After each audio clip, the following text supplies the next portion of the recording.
कहानी की शुरुआत आज से कई 100 साल बाद होती है, जब इंसानों ने धरती का इतना बुरा हाल कर दिया था कि अब वो रहने लायक नहीं बची थी और ये हिसाब लगाया गया था कि आने वाले 70 साल के अंदर धरती तबाह हो जाएगी। इसीलिए इंसानों ने आर्क 1 नाम की एक स्पेसशिप बनाई, जिसके अंदर कुछ लोगों को प्रॉक्सिमा बी नाम के एक दूसरे प्लैनेट पर भेजा जा रहा था। शुरुआत में तो ये मिशन बिल्कुल सही चला, लेकिन कुछ समय बाद शिप में कुछ गड़बड़ी आ गई, जिस वजह से एक लोहे का बीम नीचे पड़े एक पॉड पर गिर गया, जिसमें लेफ्टिनेंट शैरन नाम की एक महिला सो रही थी। और जैसे ही शैरन की आंख खुली तो उसने तुरंत ही हालात को समझते हुए अपने बाकी साथियों को उठाना शुरू कर दिया और साथ ही उसने इस हादसे के बारे में लेफ्टिनेंट स्पेंसर को बताया, जिसके बाद वो दोनों सभी लोगों को बाहर निकालने में लग गए। सभी लोग फटाफट अपने अपने हेलमेट्स पहन रहे थे कि तभी ब्रेंट नाम के एक आदमी ने देखा कि एक लोहे का बीम कैप्टन के पॉड के ऊपर पड़ा हुआ था, जिस वजह से उन्हें उठाना मुश्किल था और इसीलिए वो इस बीम को हटाने में लग गया। और जब शैरन की नजर उस पर पड़ी तो उसने सबसे पहले तो ब्रेंट को उसका हेलमेट पहनाया, जिसके बाद वो ब्रेंट को वहाँ से बाहर ले आई, क्योंकि वो जानती थी कि वो लोग किसी भी हाल में अब कैप्टन को बाहर नहीं निकाल पाएंगे। एक सुरक्षित जगह पर पहुंचने के बाद सभी लोगों ने अपने हेलमेट उतार दिए, जिसके बाद शैरन और स्पेंसर ने इस हादसे की खबर कमांडिंग ऑफिसर को देने का फैसला किया। पर जब वो दोनों उसके कमरे के पास पहुंचे तो उन्होंने देखा कि उनकी स्पेसशिप का एक पूरा हिस्सा गायब हो चुका था। कमांडिंग ऑफिसर के गायब हो जाने के बाद शैरन ने ये जिम्मेदारी खुद अपने कंधों पर उठाने का फैसला किया, जिसके बाद सबसे पहले उसने सभी लोगों की एक मीटिंग बुलाई। असल में उनकी स्पेसशिप आर्क 1 में एक अनजान दिक्कत आ गई थी, जिसके चलते उनका एक पूरा हिस्सा टूटकर अलग हो गया था और इसी वजह से वो सभी लोग तय किए गए समय से 1 साल पहले ही उठ गए। असल में शैरन और उसके सभी साथी प्रॉक्सिमा बी नाम के एक प्लैनेट पर जा रहे थे, लेकिन अब सीमित खाने और पानी की वजह से उन सभी को हर एक चीज का ध्यान रखना था। पर शैरन को भरोसा था कि वो लोग अपने मिशन में जरूर कामयाब होंगे, क्योंकि वो धरती पर मौजूद लोगों की आखिरी उम्मीद थे।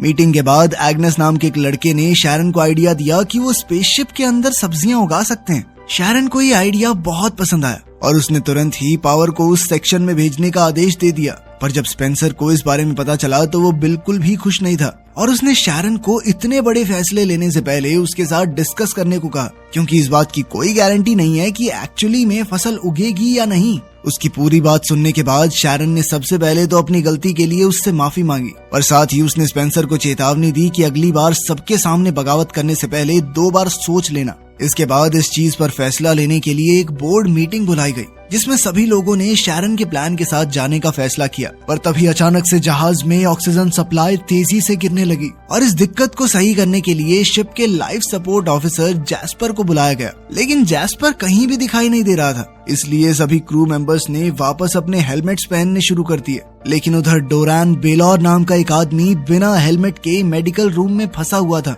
पर तभी खुशकिस्मती से उसे एक ऑक्सीजन सिलेंडर मिल गया, जिसे पहनकर वो बाहर निकलने का रास्ता ढूंढने लगा।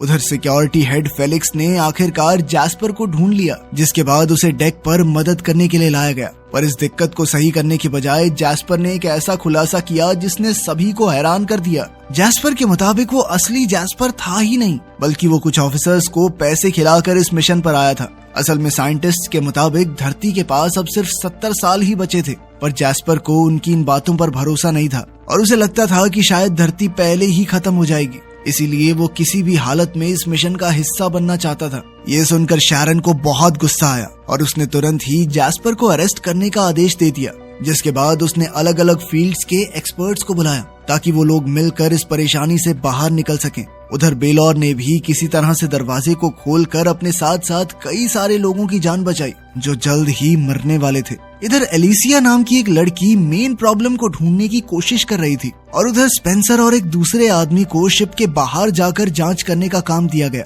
जहां उन्हें लीकेज मिली, जिसे ठीक करने के बाद उन सभी की जान खतरे से बाहर थी। एलिसिया के शानदार काम की वजह से उसे लाइफ सपोर्ट के चीफ के तौर पर प्रमोट कर दिया गया, पर उसकी लाख कोशिशों के बावजूद भी 6 लोग मारे गए थे। थोड़ी देर बाद शैरन जैस्पर से मिलने गई, जहां उसने जैस्पर को चेतावनी दी कि शायद उसे इस झूठ के बदले में मौत मिलनी चाहिए, जिस पर जैस्पर का कहना था कि वो अकेला झूठ बोलकर शिप पर नहीं आया और उस जैसे और कई सारे लोग मौजूद हैं यहाँ पर। ये सुनकर शैरन बहुत हैरान थी और वो चुपचाप वहाँ से चली गई।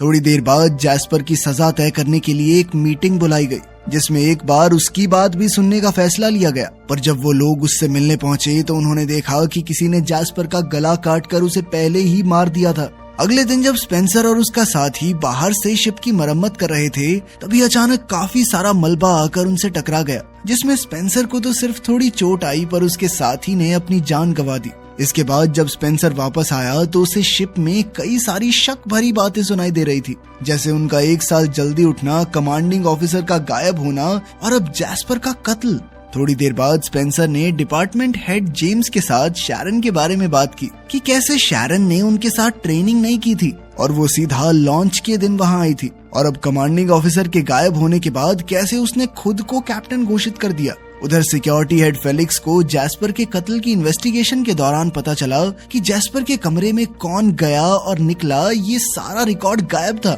थोड़ी देर बाद अचानक एग्नेस के फार्म में एक पानी की पाइप फट गई, जिसके बाद उन लोगों के पास सिर्फ 3 दिन का पानी बचा था। इस सब के बाद जब एग्नेस पानी साफ कर रहा था, तभी उसकी नजर वहां मौजूद एक ब्लेड पर पड़ी, और अब एग्नेस और अलिसिया को ये लग रहा था कि शायद कातिल ने जैस्पर का गला काटने के बाद ये ब्लेड पानी की पाइप में डाल दिया था, जिसकी वजह से अब ये पाइप फट गई। इसलिए एग्नेस उस ब्लेड को लेकर सीधा फेलिक्स के पास पहुंच गया।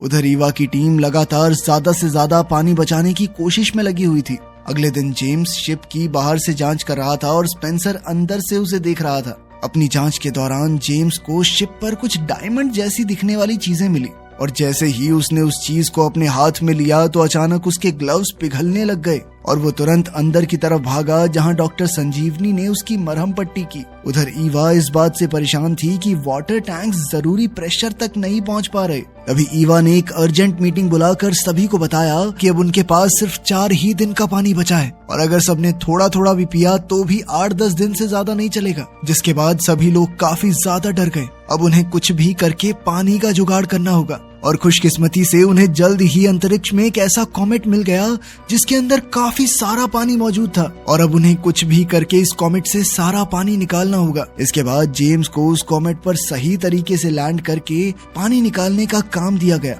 और इसमें ईवा इस पूरे मिशन को मॉनिटर करने वाली थी, और उन दोनों का ये मिशन कामयाब भी रहा। जिसके बाद जेम्स को शिप पर काफी शाबाशी मिली। पानी की प्रॉब्लम सॉल्व होने के बाद सभी लोग काफी रिलैक्स थे, पर उसी रात स्पेंसर को एक अनजान मैसेज आया जिसमें जैस्पर के सामान का पता लिखा हुआ था, और उसी मैसेज की बदौलत स्पेंसर को एक मेमोरी ड्राइव मिली जिसमें एक वीडियो मौजूद थी। उस वीडियो में जैस्पर एक बार में शैरन को रिकॉर्ड कर रहा था, जिसमें वो एक बाइकर को बेरहमी से पीट रही थी, और अंत में उसने उस बाइकर का गला काट दिया। ये देखकर स्पेंसर काफी हैरान था, और उसने तुरंत ही फेलिक्स को इस बारे में बताया, जिसके बाद शैरन को जैस्पर के कत्ल के इल्जाम में अरेस्ट कर लिया गया। पर इस वीडियो के बावजूद भी शैरन का कहना था कि वीडियो में दिख रही लड़की वो है ही नहीं, एआई ने बनाई है, मैं नहीं हुई है। उधर एग्नेस परेशान था क्योंकि बिना किसी वजह के उसकी सब्जियां खराब हो रही थी, पर इससे पहले कि वो कुछ सोच पाता, जेम्स ने उसे अपने पिघले हुए ग्लव्स की जांच करने के लिए बुला लिया। उधर फेलिक्स वीडियो को लेकर शैरन से तहकीकात कर रहा था,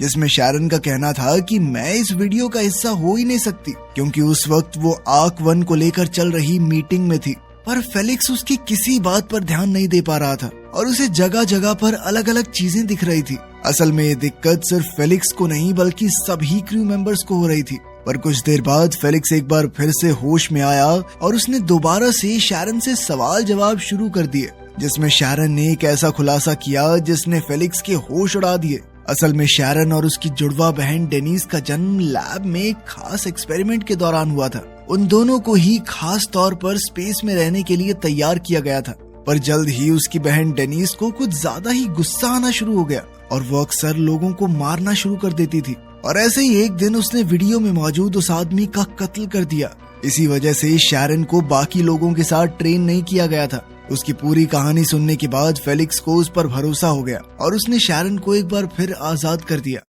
इसके बाद लोगों को जो अजीबोगरीब चीजें दिखाई दे रही थी उसके बारे में एक मीटिंग हुई, पर जब मीटिंग में स्पेंसर ने शैरन को देखा तो वो काफी गुस्सा हुआ, और उसे तब और ज्यादा गुस्सा आया जब फेलिक्स ने शैरन को आजाद करने की वजह बताने से भी मना कर दिया। मीटिंग के दौरान एग्नेस ने डॉक्टर संजीवनी को बताया कि ये सब जो हो रहा है इसके पीछे उस पानी का हाथ हो सकता है जो हमने उस कॉमेट से निकाला था। पर ये बात बताते ही एग्नेस अचानक बेहोश हो गया। उसकी ये बात सुनते ही डॉक्टर संजीवनी ने तुरंत ब्लड सैंपल्स की जांच की, और उसे पता चला कि कॉमेट के पानी में एक ऐसी चीज मौजूद थी जिससे LSD जैसा नशा होता था, और इसी के चलते सभी को भ्रम हो रहे थे। ये खबर मिलते ही शैरन तुरंत संजीवनी के पास आई, और उसने बताया कि वो एक जेनेटिकली मॉडिफाइड क्लोन है। पर उसे ये बात जानकर हैरानी हुई कि संजीवनी को इस बारे में पहले से पता था। शैरन का कहना था कि कॉमेट का पानी पीने के बावजूद भी उसे कोई दिक्कत नहीं हुई और इसीलिए उसे लगता है कि शायद उसके खून से वो एंटीडोट बना सकते हैं।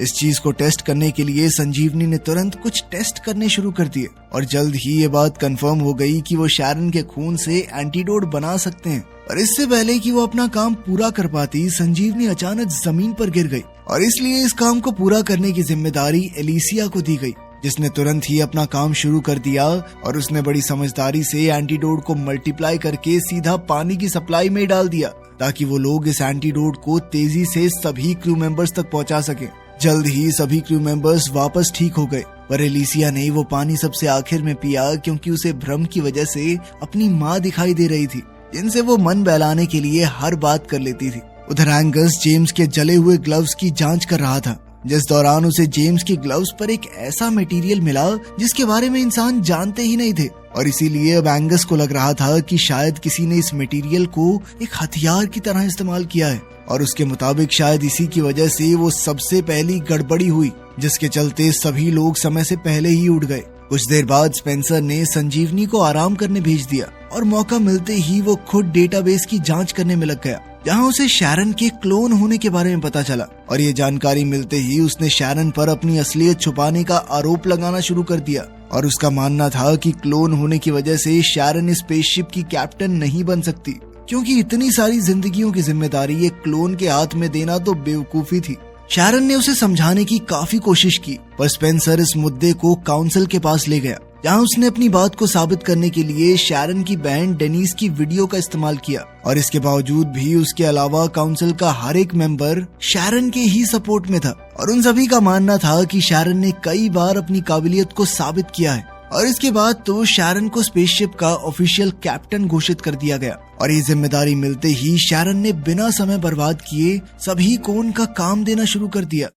उधर इंजन रूम में ईवा और उसका असिस्टेंट ग्रेगोर लगातार स्पेसशिप की स्पीड को बढ़ाने की कोशिश में लगे हुए थे। इसके लिए वो एक ओवर एक्टिव फ्यूल का इस्तेमाल कर रहे थे, जिस पर ग्रेगोर ने ईवा को फ्यूल की ओवरहीटिंग के बारे में सावधान भी किया और इसके बावजूद भी ईवा ने इसी रास्ते का इस्तेमाल करने का फैसला किया और ग्रेगोर को इंजन का ध्यान रखते हुए किसी भी इमरजेंसी में पास ही में मौजूद लीवर खींचने को कहा, जिसके बाद वो खुद किसी काम से बाहर चली गई। पर ईवा के इंजन रूम से निकलने के कुछ ही देर बाद अचानक फ्यूल ओवरहीटिंग की वजह से चारों तरफ रेडियो एक्टिव रेडिएशन फैल गई और ये सब इतनी तेज हुआ कि ग्रेगोर उस लीवर को खींचने से पहले ही रेडिएशंस की चपेट में आ गया। कुछ देर बाद जेम्स का ध्यान स्पेसशिप की गिरती हुई रफ्तार पर पड़ा और जब उसने शैरन को ये बात बताई तो उन दोनों का ही शक फ्यूल टैंक ब्लास्ट की तरफ गया और अपने इस शक को दूर करने के लिए जब उन्होंने ग्रेगोर को कांटेक्ट करने की कोशिश की तो उन्हें सामने से कोई जवाब नहीं मिला, जिसके बाद उन्होंने ईवा को तुरंत इंजन रूम में जाने को कहा।